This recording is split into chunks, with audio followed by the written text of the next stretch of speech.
Hello and welcome to What the Just Happened Today, your essential guide to the daily shock and awe in national politics. I'm Joe Amditis. Let's get to it. It's Tuesday, April 6, 2021. Welcome to Day 77. All adults in the United States should be eligible to receive the COVID-19 vaccine by April 19th, almost 2 weeks sooner than Biden's original May 1st deadline. All but 2 states, Oregon and Hawaii, are already set to meet the new target date. White House Press Secretary Jen Psaki said that doesn't mean they will get it that day. That means they can join the line that day if they have not already done that beforehand. As of last week, about half of U.S. states had already opened vaccinations to everyone 16 and older, which is expected to rise to 36 states by the end of this week. The Biden administration also said that 150 million coronavirus vaccine doses have been administered to Americans so far. Meanwhile, in Texas, Governor Greg Abbott banned government agencies, private businesses, and organizations that receive state funding from creating vaccine passports, saying COVID-19 vaccinations are voluntary and that no one should have to disclose private health information as a condition of engaging in normal activities.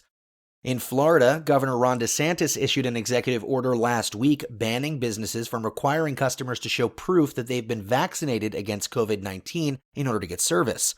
The Biden administration, however, said the government is not now, nor will we be, supporting a system that requires Americans to carry a credential because it doesn't want vaccine passports used against people unfairly.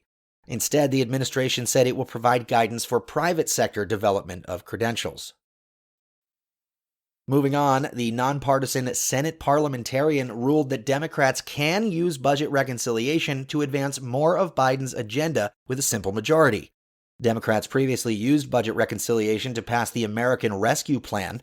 Chuck Schumer said, "I always would prefer to do legislation in a bipartisan way, but we have to get big, bold things done, and so we need to have as many options as possible if Republicans continue to obstruct."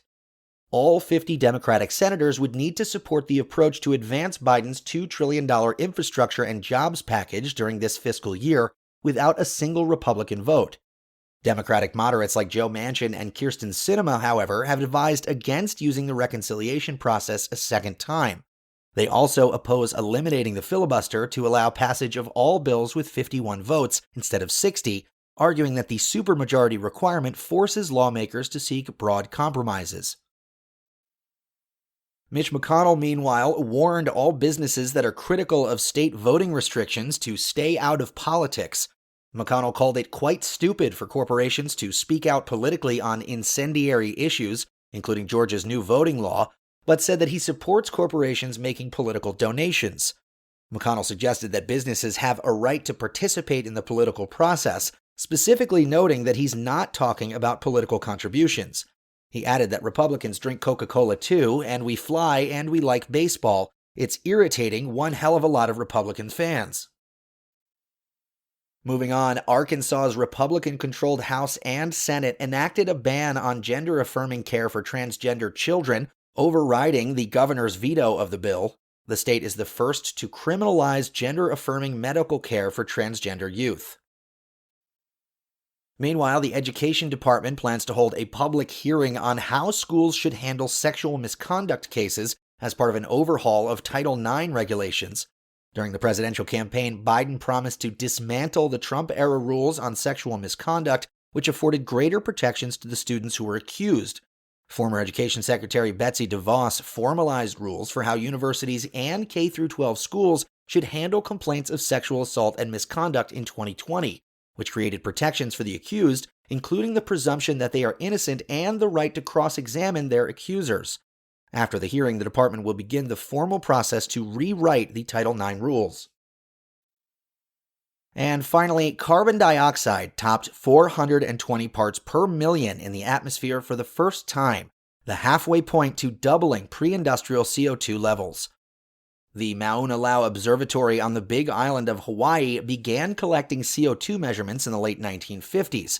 At the time, atmospheric CO2 concentration sat around 315 parts per million.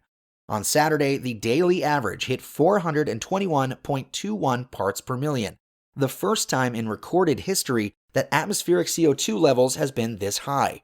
Previously, it had never exceeded 420 parts per million.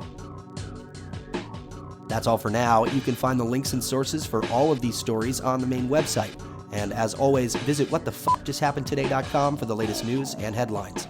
Until next time, I'm Joe Amditas.